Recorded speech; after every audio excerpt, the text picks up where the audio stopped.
Okay, all right. Hello, everyone. Good afternoon. Again, sorry about that brief delay. The source sheet was in the email. I think I'll share my screen also, if that's okay with everyone, as we're going through it.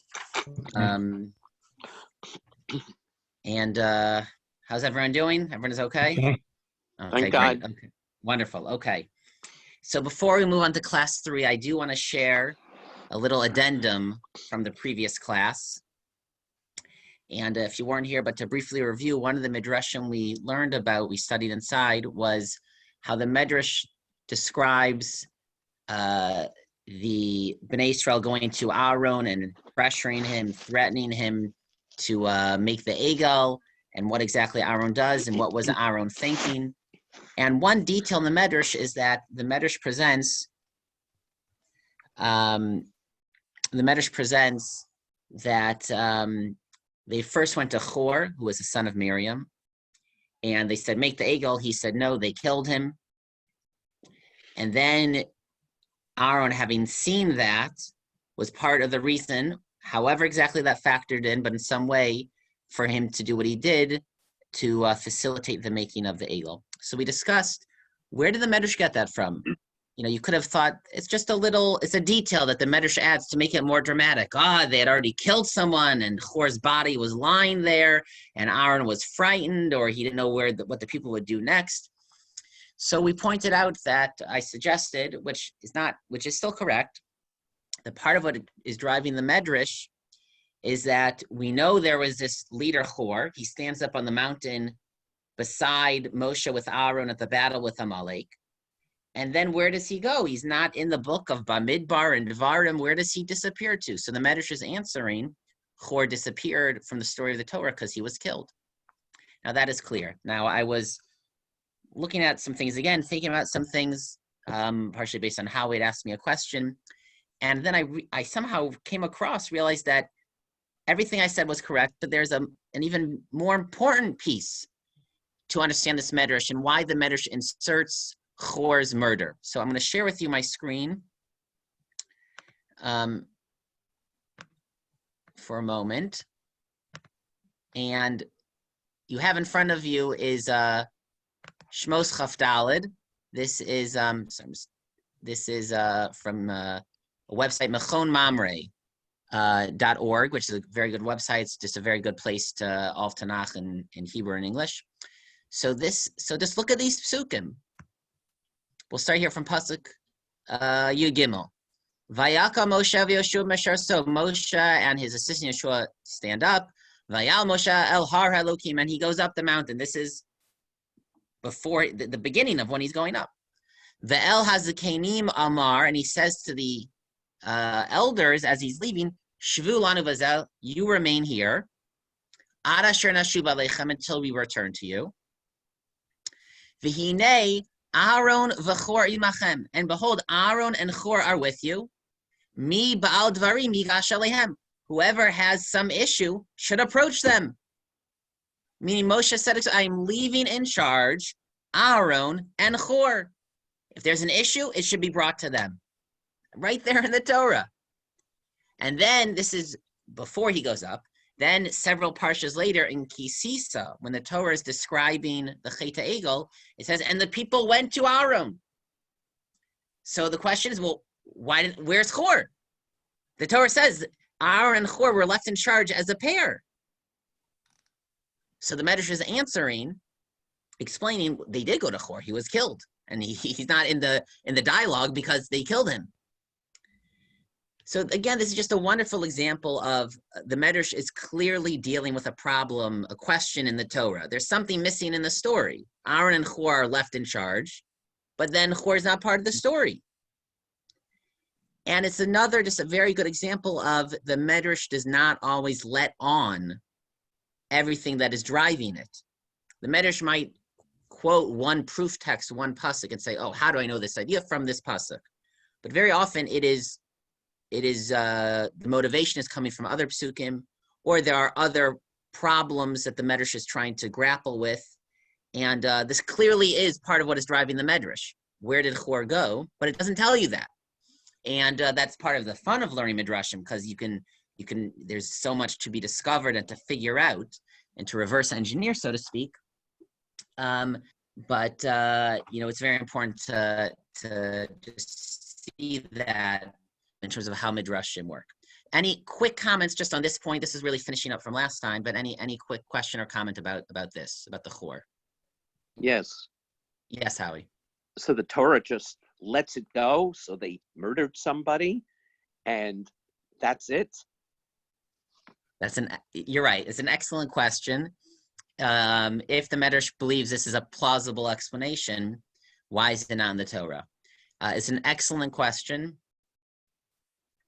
That it clearly is the style of the Torah to leave out some details and maybe even big events that to us would seem to be important.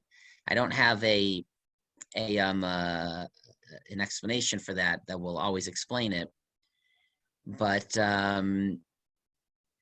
let me think as we continue learning today if I have a better way to more to add to it than that. But you're right. It's a very interesting point. Again, either way, something we wonder, right? Chor is clearly one of the leaders. It says clearly, I'm going, Aaron and Chor are in charge, and then something is missing. Where did Chor go? Okay, let us begin the topic for today. So I'm going to stop the share just for a moment. The first class, we focused on Midrashim that were focused on that one word, kol. God spoke all of the words and the different ideas that came out of that. Last class, we learned two Midrashim and a little bit that really are interpretations of the Torah. They're presented in a Midrashic way, but they're really explaining, they're filling in details to stories of the Torah. So we had, one was the dialogue between Aaron and Bnei Yisrael. What was the other Midrash we learned? It was also about the Egel, wasn't it? Oh my gosh, none of us remember. What was the other Midrash we learned? Someone remind me. Was filling in the details. Torah, right? When Hashem spoke all the Seros and Dibros together. But that was the first class. It's the first class, Jackie. But the second class was about that the people were how the people came to make the Egel. That the Midrash that Moshe wasn't there. Where is he? The Satan is talking. He's dead. So these Midrashim are trying to dramatize for us, add details, and really interpret the stories that are in the Torah of the Chet HaEgel and of how the Jews made the sin of Aaron's actions. Today, we're going to learn two Midrashim that involve people from the Torah and are generally set with the Torah as the background, but they're not interpreting the Torah, and they are not explaining psukim in the Torah, and you'll see what I mean by that in just a moment. Okay, let me pull up the source sheet. I'll share my screen again.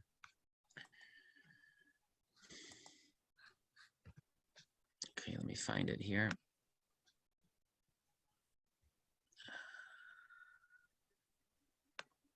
Okay. Everyone see my screen? Everyone have this? No. Oh, there it is. Oh, okay. Again, we're focused on Matan Torah, the giving of the Torah, where we ourselves are looking forward to Shavuos. The first Midrash starts as follows. It's from a Gemara. This you may have heard this in general. Maybe you've studied it a little bit. Amar Rav Yehuda Amar Rav. Rav Yehuda taught in the name of Rav, one of the most important sages of the Gemara, the first generation after the close of the Mishnah. Bisha'a sha'ala Moshe l'maro. When Moshe went up above towards heaven to receive the Torah, Matzol HaKadosh Baruch Hu sheyoshev v'kosher ksarim la'osios. He found God sitting there, attaching crowns to the letters of the Torah. Right? There are little crowns on top of the letters as the Torah is written. Amar Lefanav, Moshe said, Ribono shel olam, master of the universe, mi ma'akev al yadcha. It's a strange choice of word. Ma'akev literally means to withhold, or it could mean to force. So it sounds like he's saying, who's forcing you to do this? Why are you adding crowns? Who is this for? Who's making you do this? Amar lo. So Hashem said, Adam echad yesh she'asid lios besof kamadoros. There is an individual who will be in the future after many generations. Akiva ben Yosef Shemo, and his name is Akiva ben Yosef. She'asid lidrosh al kol kotes v'kotes tilim shel halachos. He will be able to darshan, to extract from each coats, means each like point of the crown, meaning even on a crown you have several points. From every point, he will be able to extract mounds and mounds of halachos. Amar lefanav, next paragraph. And I apologize that we have the English also, if you have in front of you, if we can get the Hebrew and English in the screen at the same time. Amar lefanav, Moshe says to God, Ribbono shel olam, O Master of the universe, hererli, show him to me. I want to see this Akiva. Amar lo, chazor lacharech. He said, okay, turn around or go back, Moshe. Halach, he goes. This is in some kind of prophetic vision, obviously. The yashav besof shmona shuros. He sits in the back 8th row. That means the back row. That means of where the weakest students sit. Velo hayodea man heimomrim. He hears Rabbi Akiva giving shir. He doesn't understand what they're saying. It's not fathomable to him. Tashash kocho. So he is depressed. His spirit is weakened. He doesn't understand what they're saying. But kevan shehigia ladavar echad, when they reach a certain matter, amru lo talmidav, the students say, Rebbe, our teacher, Rabbi Akiva, minayin lacha, how do you know that halacha? Amr lahen. So Rabbi Akiva tells his students, halacha l'Moshe misinai. That cannot be darshaned from any pasuk. I can't figure that out on my own. That is a tradition that goes back to Moshe. Nisyashva daito. And with that, Moshe's mind is put at ease. We're going to read the 3rd paragraph. We'll say the last 2 lines.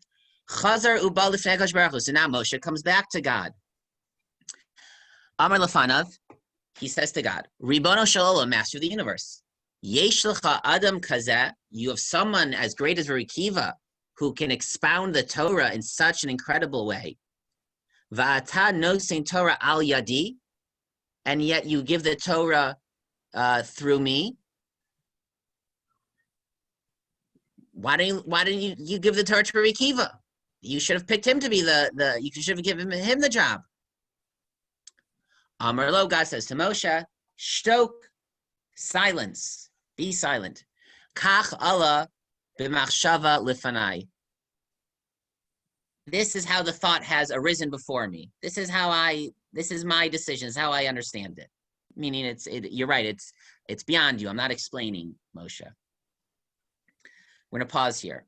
Now, before we even think about what this Midrash is saying, so this is an example of a Midrash that the setting is in the context of the Torah, meaning the stories of the Torah, the giving of the Torah, Har Sinai.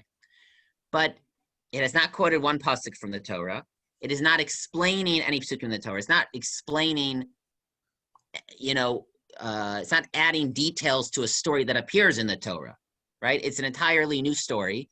We'll see, obviously, on some level, it's a parable. It's meant to be trying to convey certain ideas, but it's set in the context of the events of the Torah. But it's different than the Midrash we were learning last week, which is really explaining the Torah. Okay, so what is this Midrash about? What is the main idea of this Midrash? What is this Midrash trying to teach? Should I take my screen share off, or people prefer to have the text in front of them?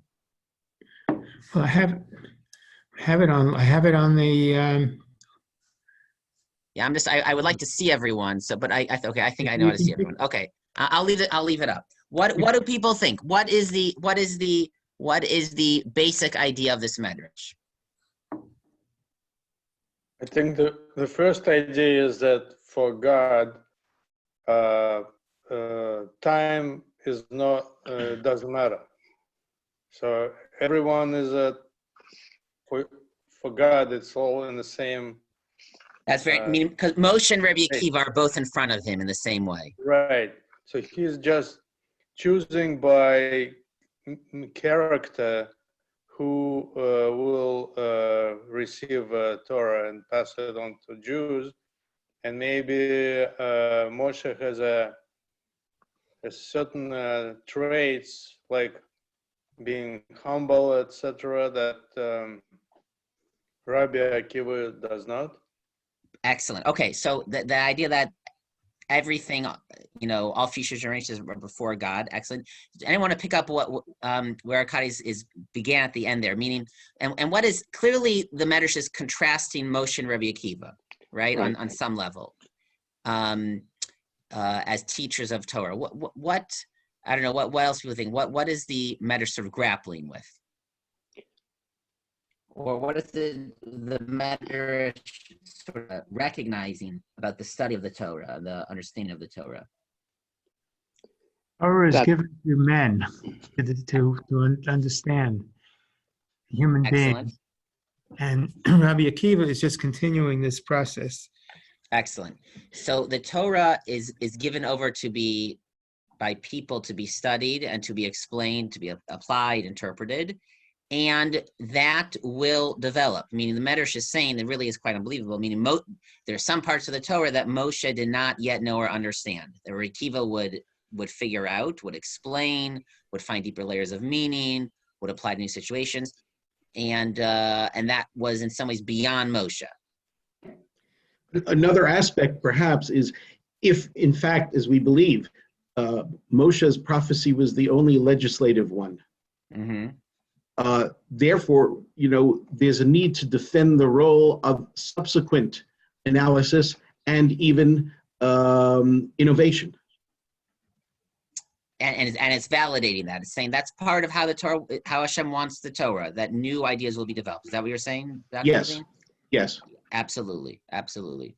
And there's also a chain in the Masorah that started with Moshe and connected through all of the generations, and that each individual in his generation had a role that Hashem assigned to them, and Moshe was the correct person for the job in the days of Matan Torah, and Rabbi Akiva, who had really a different personality, was fulfilling a role in a future generation.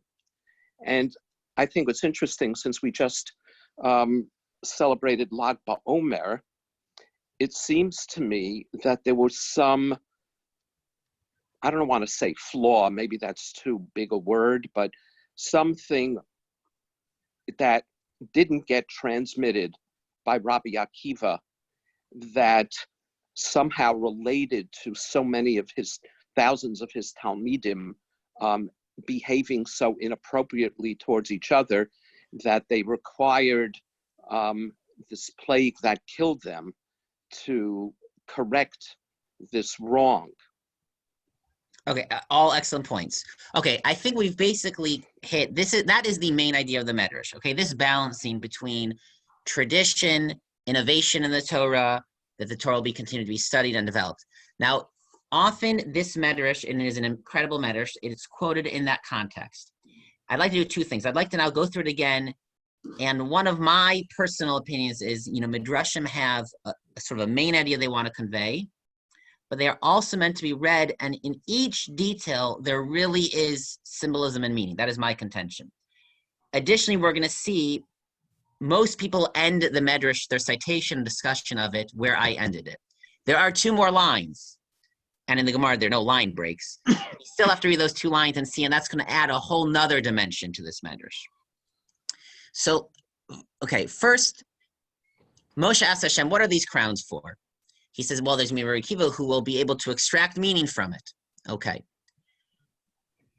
He says to Hashem, show him to me. Show him to me. what is Moshe really asking for? He wants to see Rabbi Akiva. What he wants to know what his face looks like? What does he know that I don't? Exactly. The Marsha, who's one of the classical commentaries, says that's what it means. He's saying, well, then I want to see Rabbi Akiva. Maybe he's saying then Rabbi Akiva should teach it to me. Moshe sees a part of the Torah symbolized by the crowns, which he doesn't really understand. He doesn't know what the significance. He certainly doesn't understand their depths. And Hashem says, well, there's a person, Rabbi Akiva, who knows them. So Moshe says, well, then I want to see him. And Moshe, in fact, is saying, and I want to understand that part of the Torah. And so Hashem brings him. And does he understand that part of the Torah? No, he can't understand it. So the Midrash is saying when Moshe was receiving the Torah, there was parts of the Torah he could not fully comprehend. And maybe it's even saying, it's trying to say, as part of the accepting of the Torah, Moshe tried to understand them. He wanted to understand it, but he was overwhelmed. He couldn't. How do you understand it? But there were parts of the Torah that Moshe wanted to understand, and he could not understand. Now he's in Rabbi Akiva's class, and so he doesn't understand everything. He feels so down because he can't understand it. Then they get to this place and they say, "What is that halacha?" He says, "Oh, that halacha l'Moshe miSinai." And then Moshe feels better. Now, how do you understand that? On like a basic level, it's like, I don't know, it's cute. It's like, he got his name, he got his kavod, right? But presumably it means more than that. Moshe is appeased because he realizes, because what did he feel? He felt, my understanding of the Torah is limited. I cannot fully understand the Torah. My approach to the Torah, whatever Moshe represents, the clarity of hearing directly from God, the humbleness, as Arkady said, that limited Moshe. Moshe could not understand the whole Torah in his mahalach, so to speak, his approach. And he sees Rabbi Akiva, who apparently understands everything. But they get to a point, and Rabbi Akiva says, they say, where do you get this from, Rabbi Akiva? Rabbi Akiva says, on this point, my approach breaks down. I wouldn't be able to figure it out. The only reason I know it is because Moshe taught to us.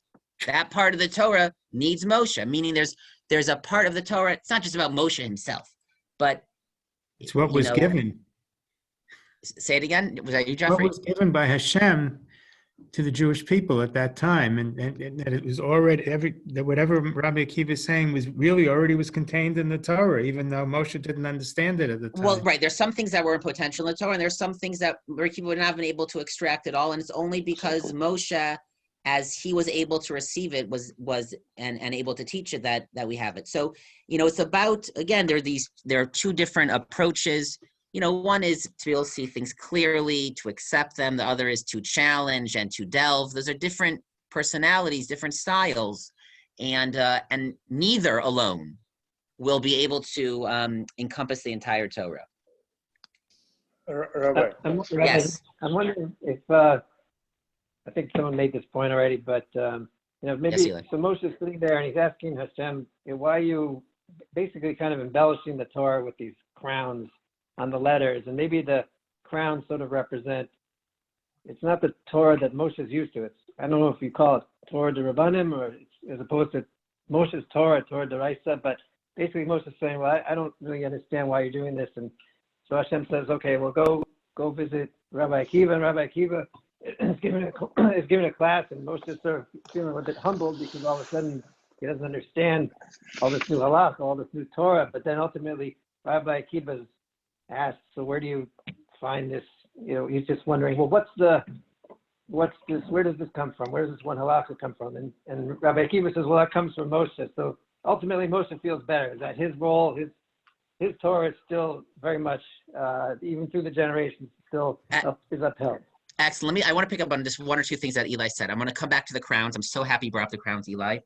I guess, right, we're trying to say that it's about Moshe and Rabbi Akiva, but there are also symbols of different approaches to learning. And even nowadays, there are people who are more Rabbi Akiva, way of studying the Torah, and there are people who study the Torah more like Moshe. And both approaches are needed and have their place. What about the crowns? It's amazing. I was thinking about this in preparation. Moshe goes up and he sees, what are the words of the Midrash? He sees Hashem Sheyoshev v'kosher ksarim laosios. He sees God, and God is sitting and literally tying, connecting crowns to the letters. So what does that say?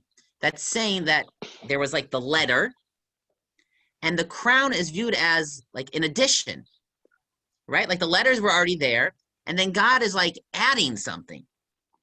And that's what Moshe is saying. What are you adding for? Right? What are you adding for? The Torah is fine with just the letters. And he doesn't know what they add. And Hashem says, no, I need to add. By the way, I saw one person want to say that ma'akev, who's forcing you, is a play on words of Akiva. That's cute. So he's saying, I'm adding because there's going to be someone, Rabbi Akiva, who will be able to darshan. Now, think about it. It's incredible. It's backwards, right? God is saying, I have to give the Torah in a certain way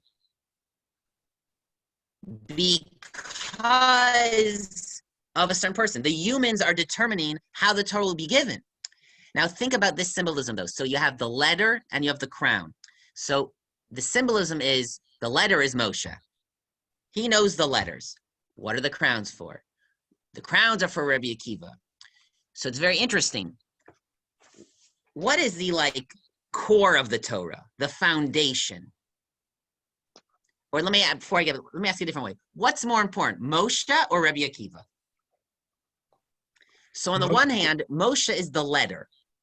That is the core, the foundation, the basis. Without that, you really do have nothing. On the other hand, though, in some ways, the crown is higher, right? The crown is more glorious. The crown is more beautiful. So on the one hand, Rabbi Akiva he's like the icing on the cake. So on the one hand, they're each greater in a different way, right? They're each a higher level in a different way. Rabbi Akiva's Torah is more beautiful, more grand, but it's also less necessary in some ways. Like we could survive without Rabbi Akiva, without the beautiful Chidushim. And Moshe is sort of the core foundation, the letters themselves, which is absolutely necessary, but on some level, it's the beginning, and in some ways it's lower. So there also, to me, the letters and the crowns, it's not just a nice example, but it's trying to capture some of this. Let's continue, okay? Rabbi? I apologize. I want to make. Let's read the end of the Midrash. We still haven't gotten to the end of the Midrash. Amar Lefanav. I'm here, the last paragraph. Amar Lefanav. So Moshe tells Hashem after he's returned, Moshe's calmed down. Amar Lefanav. Ribono Sholom, Master of the Universe. Her Isani Toraso. You have showed me his Torah. Her Ani Scharo. Show me his reward. Amar Lo.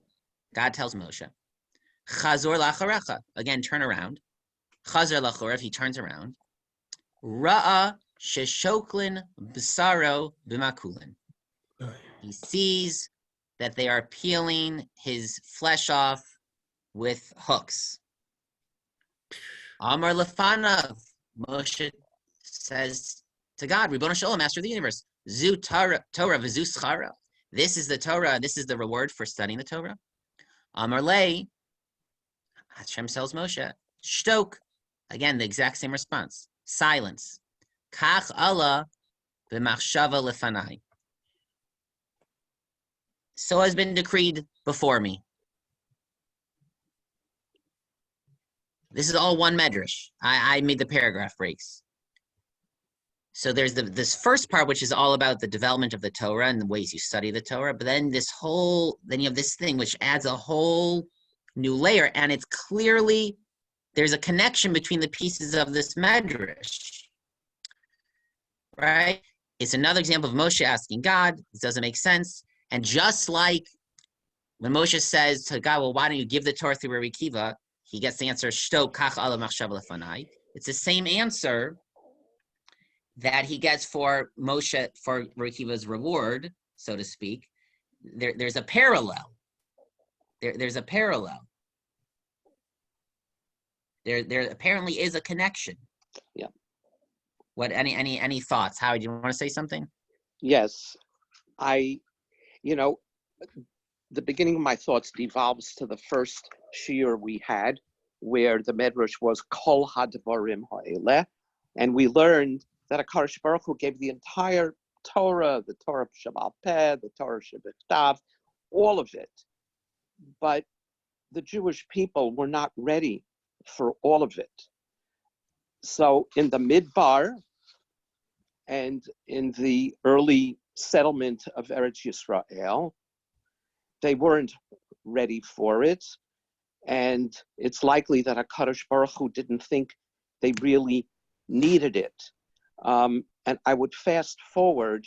To me, what this Midrash says in the message, especially at the end, is I would disagree with one thing that you said, because you said sure. that Moshe was the core, the foundation, and Rabbi Akiva was like the icing on the cake. And I think that that's true in the beginning.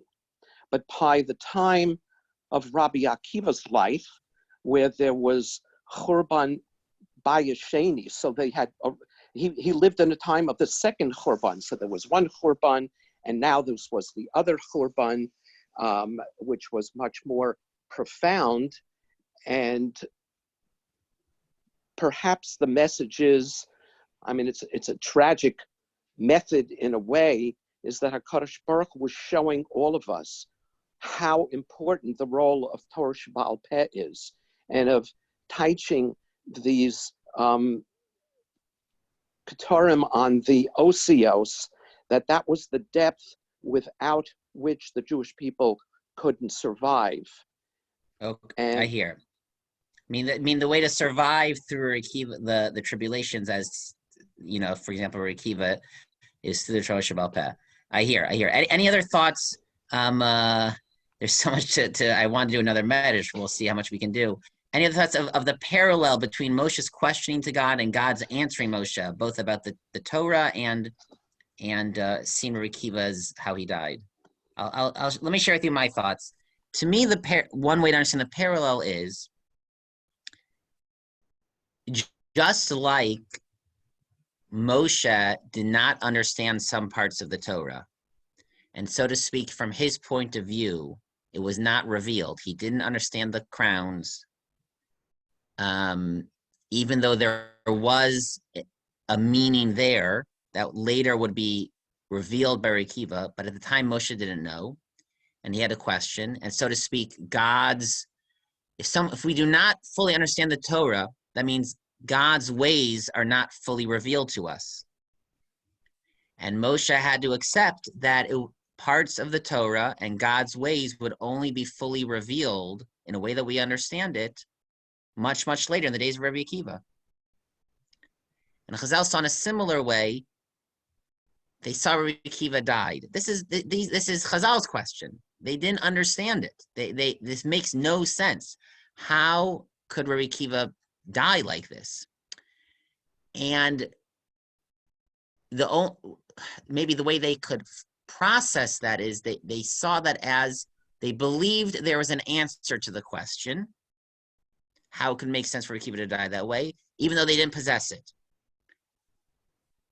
And they saw the model for that, just like in the Torah, the way to understand the Torah, we have questions and sometimes we don't know the answers, and there's no way that we can figure it out. Though we have faith that eventually a Akiva will come and provide answers. So too, sometime in life, there are questions, and God's ways are not revealed. God reveals himself through the Torah, through the running of the world. And in both realms, sometimes there are questions and the answers only come much, much later. So if there's any quick response to that, you can, if you think that's a good interpretation or not. But that's something that occurred to me. Well, there was in this Midrash where they're talking about the Asara Harugai Malchut. Yeah. It talks about the angels complaining about this, and Hashem says, "Keep your mouth shut, Yeah. or I'm going to destroy the whole world." You know, so right. There's some things that are beyond not ready to reveal. Yeah, exactly. I have another thought. Yes, So Rabbi. in the whole Maaseh with Arba'a Nichnasu Lapardes, Mm-hmm. so Rabbi Akiva was the only one who came out whole. Right. And it is possible that HaKadosh Baruch Hu revealed Sodot to him that were not meant to be known by the world at that point in time, and that perhaps Rabbi Akiva's death, although we know obviously the historical background, but perhaps there's some deeper meaning where Kadosh Baruch Hu said to Moshe to keep quiet, because that's basically what Chazal were told when they questioned that the world wasn't ready for what Rabbi Akiva had finally learned, and that he had to die to keep the secret. I mean, it might be very far-fetched, but No, it's an interesting idea. Actually, I hear where you're coming from, Howie. I actually think it's a very interesting idea. Let's I'm gonna ask him for a few minutes. We start a few minutes late, but let's just begin the second Midrash. Amar Yeshua ben Levi, Bisha'a Sha'ala Moshe Lamarom. Again, when Moshe went up to heaven. Amru Malachei Ashares, those same angels, Jeffrey, are complaining. Lifnei HaKadosh Baruch Hu, they say to God, Ribono Shalola, Master of the Universe, Ma lialud Isha Beinenu, what is this flesh and blood human born to a woman doing here with us? What? There's a human in heaven. Amar Lahen, God says to them, Lakabel Torah ba, he's come to accept the Torah. Amru Lafanav, they say to him, Chamuda Ganuza, this beautiful treasure, Sheganuza Lacha, Tesha Mayos Vishivim Va'arba'a Doros, Kodem Shnever Ha'olam, that you had hidden away 974 generations before the world was created. This is an example of one Midrash referencing another Midrash. There's a Midrash that the Torah was created 2,000 generations, or originally there were going to be 2,000 generations before the giving of the Torah. But God shortened it for whatever reason. There were only 26 from Adam to Moshe. And the Torah was really created 974 generations before the creation of the universe. Let's not get bogged down on that. But the point is, the Torah is on such a higher level than human beings. It predates human beings. Comes from a place that 974 generations before human beings were ever created. Tamavake shlitna labasta radam, and you're gonna give it to flesh and blood. Quote, Ma enosh kitis karenu, uben adam kitif gadenu.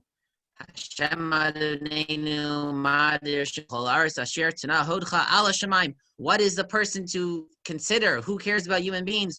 Your glory is on heaven. The Torah belongs in heaven. Hashem says to Moshe, New Moshe, answer the angels. Amar Lefanav, he says, Ribbon Shalom, Master of the Universe, Misyari ani shema yisrafuni behevel sheba PM. How can I say to them, I am worried that I will be incinerated by the breath of their mouths? What can I say to angels? Amar lo, Hashem says to Moshe, Echoz bekisei kfodi, hold on to my throne, v'chazur lahem shuva, and respond to them. Shneimar, as the pasuk says, Me'echoz pnei kisei Parshaz is a pasuk in Eov, holding on to my chair. It's a difficult pasuk. Parshaz alav anano. Va'amar Rabbi Nachum Malamid shepirei shakai miziv shchinaso va'anano alav. God spread out His presence over him. He protected Moshe. He put His arm around his shoulder, and He said, "Moshe, respond." Amar lefanav. Moshe says, "Ribono shalom, Torah shatanosinli, the Torah that you're giving me, Maksiv, what does it say? I'm the Lord your God who took you out of Egypt." Amar lahen, he said to the angels, "Limitzrayim yeradatem leparo, hishtabadatem, were you slaves? Torah lama telachem, what do you have to do with the Torah? Shuv Maksiv, what does it say? Lo yalacha Elohim achrim, don't believe in other gods. Bein hagoyim atem shurim she'ovdim avodas kilulim. Do you live amongst idolaters that this is an issue for you, that you have to be prohibited from idolatry? Shuv Maksiv, what does it say? Zachor Yom HaShabbos l'kadasho. Remember the Sabbath. Klum atem osim malacha. You don't work for 6 days. That time strichim shus that you would need to rest. Shuv Maksiv, what does it say? Lo tisa, don't say God's name in vain. Masu matan yesh b'nechem. Do you do business? meaning that you would have an issue of swearing for business matters and swearing falsely or unnecessarily. Shuv Maksiv, what does it say? Honor your parents. Do you have parents? Shuv Maksiva, what does it say? Lo tirtzach, lo tinaf, lo tignov. Kina yesh b'nechem. Do you have jealousy? Yisahar yesh b'nechem. Do you have desires? Miyad hodu l'kadosh baruch hu. So the angels gave in. Shnemar, the pasuk says, Hashem Adonenu, Madir Shemcha, b'chol haaretz.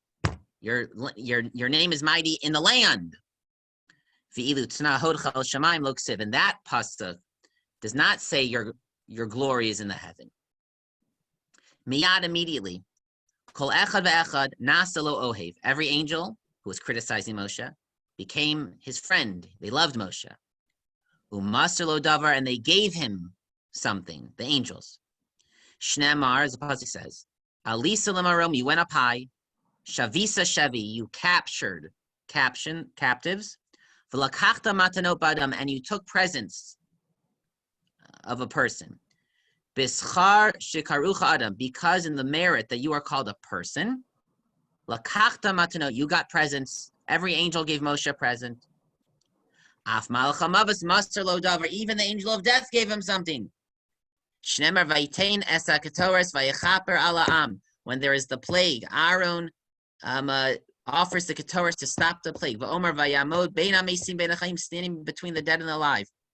If no one told them the secret of the ketores, that stops the plague, how did they know? Must have been Moshe found this out in heaven. And who told him? The Malach HaMavis, the angel of death. Again, this is another Midrash which is taking place in the context of the Torah. There's obviously a parable about ideas, not really about interpreting verses in the Torah.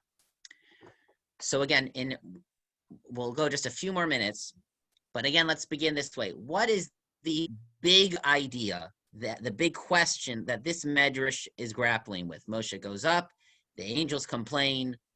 What is the big question, the big idea that this Midrash is dealing with? What has humanity or Bnei Yisrael in particular done to deserve the Torah? To deserve the Torah, right? And just even basically the way the angels say, what does God need humans for? Why did God give the Torah to humans? Give it to the angels. The angels are holier. The angels will do a better job at keeping the Torah. Why give it to humans? So ultimately the answer is going to be, humans are better than angels. Now, often this opinion is misrepresented. And if you say the typical answer, don't worry, you won't get in trouble, but you'll support me. So why, how are humans different? Why is it important that humans should get the Torah? Because they have a choice. They have excellent. Okay, that's the way it's normally said. Because they have a choice. That's how it's normally said. They have free choice. That's part of the Midrash here, but that's not the entire Midrash. I don't think so. For example, he says to them, what do you need Shabbos for? You don't have work. Yeah. Or you don't have parents. So it's about, we have choice and we have struggle, okay? But let me just share with you some of my thoughts since we're running out of time. It's also about that apparently the angels can keep the Torah. But the angels can keep the Torah in some like pristine conceptual idea. What makes the Torah real are the different experiences of humans. And let's give an example. I spoke about this one time in Shul. There's a mitzvah, kabedis avicha v'asimecha, honor your parents. You can say that in one sentence, but that captures little children honoring their parents, teenagers dealing with their parents, young adults dealing with their parents, middle-aged people caring for older parents, people thinking about their parents after their parents have passed away. That's all in kabedis avicha v'asimecha. The angels maybe can like have some sort of concept idea of kabedis avicha v'asimecha. But what makes it real, what brings out all of the different meanings, applications of it, is human life.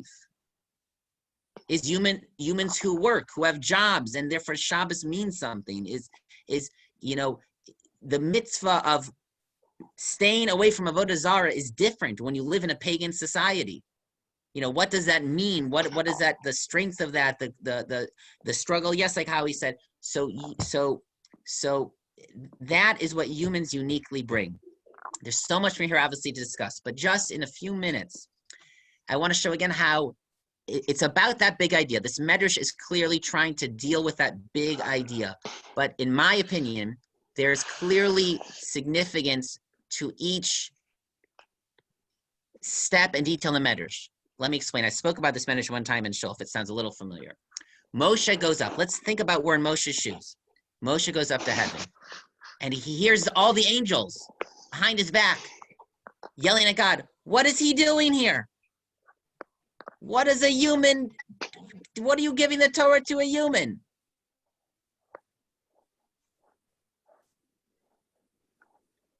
What is that meant to? What is that, again, in Midrash language? What is that trying to portray? What is that really pointing to?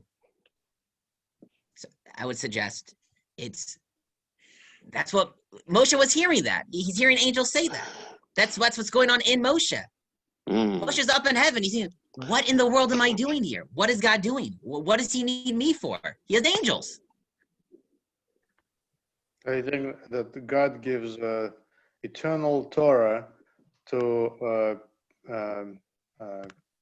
just people who are mortals. Yeah.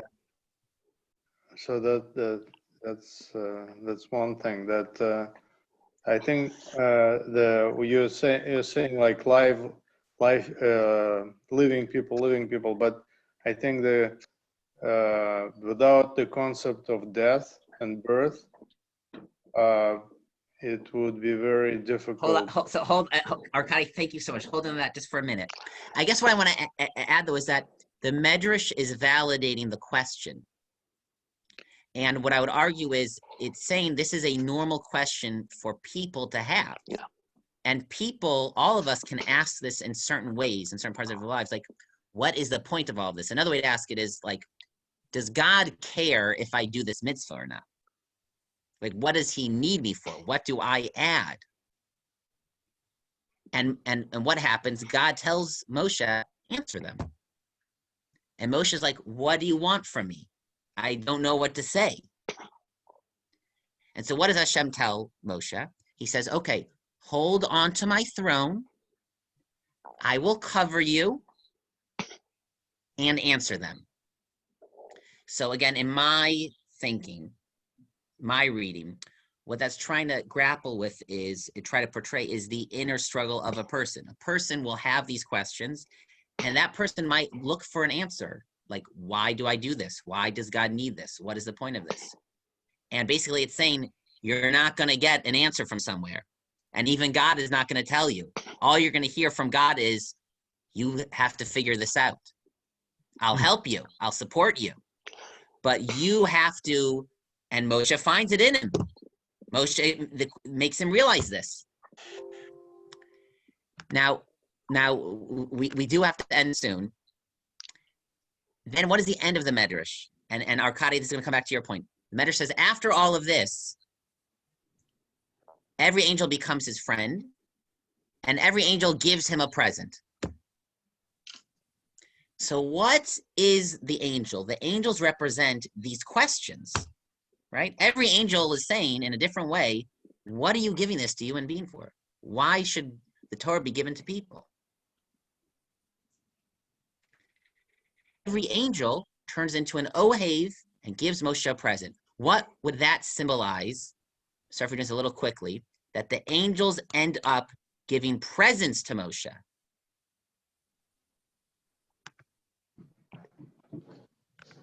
For basically defeating the point of view that there's no reason for humanity who is mortal to get a Torah given by the ultimate immortal.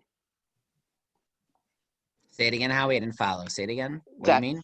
That basically Moshe was able to come up with an argument that persuaded the upper world, the immortal world, that there was a purpose to us mortals having the Torah and living with it. Correct. Okay, so let me just add to that and how I understand it. And we're going to end by 2 for sure, if not earlier. The angels are the questions. The angels are the doubts. The angels are the ones saying, what is the point of this? What is the point of you doing this? What do you add to this? God has much more perfect angels. And Moshe struggles with the angels. Ultimately, he has answers. And what the Midrash is saying, in the end, he didn't just satisfy the angels. He got something from them. If you struggle with these questions, it's a struggle, but then when you come out with something that it makes you realize some meaning, some purpose, so to speak, you'll come out richer for it. Every question that you grapple with, or every way this question is grappled with, you will gain something from. And the Midrash says, in particular, the Malach HaMavos gave him a present. What's the Malach HaMavos? What do you think the Malach HaMavos was saying? His question was, why would you give the Torah to a person who's mortal? What are you giving the Torah that's eternal, that was from 974 generations, to someone who's going to die in 70, 80, 90, 100 years? What is the point of a life? It's the blink of an eye. And whatever the answer to that question is, it's a really good question. Moshe had some answer. And after facing that question, the Malach HaMavos gave him something. I'm not quite sure the symbolism of the Torah yet, but means he got something out of that. He came out richer. Having to face the question of the Malach HaMavos, he left with something that he didn't have before. Some new understanding, again, some present, whatever that symbolizes. So I'm gonna summarize here. To me, what this Midrash is about, it's obviously about the big idea of what do humans bring? Why would Hashem give the Torah to humans? What's the purpose of keeping the mitzvahs anyways if they're angels that are more perfect? It's clearly about that. And it's about that there's something of how humans fulfill the Torah that angels can't. But it's also about the progression of the struggle, of questioning, looking to God for an answer, being forced to think of an answer yourself, and then getting something out of it from having to face the questions of the angels. Again, so this is just to come back to the beginning. This is another example. These are 2 midrashim, the Rabbi Akiva Midrash, this Midrash of the Malach HaMavos, that are dealing with big fundamental questions: how the Torah is studied, understanding the way of God. The second question: why do you even get the Torah at all? And hopefully we're trying to show how the Midrash is dealing with these issues in a very profound way in its Midrash style, that you have to tease out, you have to think about the symbolism of it. And again, it's placed in the context of the Torah and events of the Torah, but it's not really explaining the Torah like Midrashim of last week. So I hope this is another kind of Midrash. And I hope this continues to add to our understanding of the different Midrashim, and I hope everyone got something out of the class, and hope everyone enjoyed it. If you have to sign off, please sign off. Any other questions or anything you want to discuss, feel free to stay on. Shkoach, thank you. Thank you very much. Just, Thank you, everyone. Thank you for everything you add. Everyone adds a lot. okay, just one thing. Yes. What Moshe probably got from the Malach HaMavos, what he figured out was that although human life is limited, we pass the Torah on to the next generation. Mm-hmm. And that's how the Torah continues. Interesting. Facing the fact that you're not going to live forever forces you to realize how important it is to teach the Torah and pass it on. I actually thought that for the previous midrash that's what Moshe understood when Rabbi Akiva said that this is Moshe Missinai. Yeah. So he realized that there is this continuity, passing and learning, and without that you can't reach that level. So it's like, yeah, you're right. That definitely is part of it. A collective thinking, yeah. Yeah. There's no Torah without it, because it wouldn't continue. Right. That's definitely part of the dialectic of the first Midrash, right? That there's a need for Masorah, there's a need for tradition, there's a need for receiving from the previous generation, right? And then you need Rabbi Akiva's who will new ideas. Right. And my other thought was that every malach represents a certain dimension, right? Uh-huh. So, and we mortals have to live with all these different dimensions in our lives. So that's what's different between us. Interesting. Yeah. Yeah. I mean, angels. So there's an angel of, let's say, whatever, love, hate, fear, generosity, stringency, stingency, stinginess, and kind of. But humans, we have all these characteristics mixed up inside of us. That's an interesting way to think about angels, by the way, and I like that actually. I like that a lot. Okay, I gotta get off now. All right. Thank you. All right. Have a great day, everyone. We can give Hashem something angels can't, because we have free will. Our behavior and our beliefs are valuable based on our lives and what we do. And angels, they just do one thing. We go Absolutely both ways. One thought about the crowns on the Torah, being a grandfather and a great-grandfather. Mm-hmm. Crowns as my children and my grandchildren and my great-grandchildren and my descendants, and also see it as, enabling new rabbis to do wonderful things, not just at the level of Rabbi Akiva, but the level of Rabbi Hellman. Thank you so Thank much you, for Steve. everything. You have very good, you have wonderful crowns and things to be proud of, Steve. Thank you. Bye-bye. Have a great day, everyone. Thank you.